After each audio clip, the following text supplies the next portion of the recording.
मक्याची कणसं बाजारात आली की हा पदार्थ तर झालाच पाहिजे. कोणता? अहो, कॉर्नचे कटलेट कसे बनवायचे चला बघूयात. त्यासाठी मी मक्याचे दाणे घेतलेले आहेत.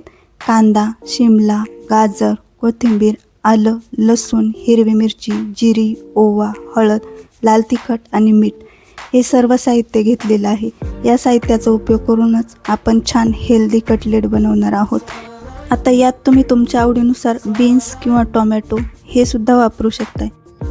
आता मिक्सरच्या भांड्यात मी आलं, लसूण, हिरवी मिरची हे बारीक करून घेतलेलं आहे. तसेच आता मक्याचे दाणेसुद्धा मी तसेच बारीक करून घेणार आहे.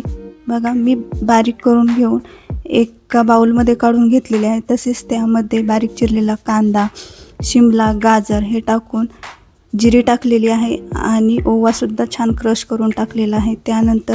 त्यानंतर हळद, लाल तिखट, मीठ, कोथिंबीर, चाट मसाला सुद्धा टाकलेला आहे. आता 2 चमचे बेसन आणि 1 चमचा तांदळाचं पीठ टाकून हे मी छान मळून घेणार आहे. यात पाणी अजिबात वापरायचं नाही. पाणी न वापरताच हे छान एकजीव करून घ्यायचं आहे. मस्त मळून घेऊन इडलीच्या भांड्यात याचे आपल्याला छान कटलेट बनवून घ्यायचे आहेत. छान एकजीव करून मळून झालं की इडलीच्या प्लेट्सला आपल्याला तेल लावून घ्यायचे आहे. या प्लेट्सला आपण तेल लावून छान बघा असे कटलेट बनवून घेतलेले आहेत आणि आता ते आपण शिजवून घेणार आहोत.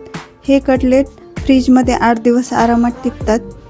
तुम्हाला जसं हवं तसे तुम्ही गरम करू शकता किंवा डीप फ्रायसुद्धा करू शकता. आता आपण एक एक करून हे सगळे शिजवून घेणार आहोत.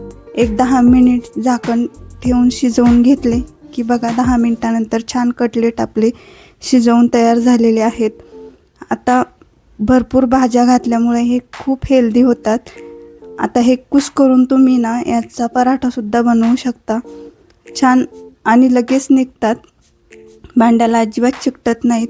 त्यामुळे हे एकदम हेल्दी आहेत आणि बनवायला अगदी सोपे आहेत. आता बघा, मी ते थोडेच कटलेट गरम करून घेणार आहे. तुम्ही डीप फ्रायसुद्धा करू शकता. मी फक्त तव्यावर तेल टाकून गरम करून घेत आहे.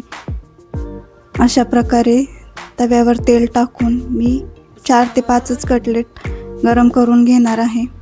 छान दोन्ही बाजूनी गरम झाले की आपले कटलेट खाण्यासाठी तयार आहेत. रेसिपी कशी वाटली ते नक्की सांगा. धन्यवाद.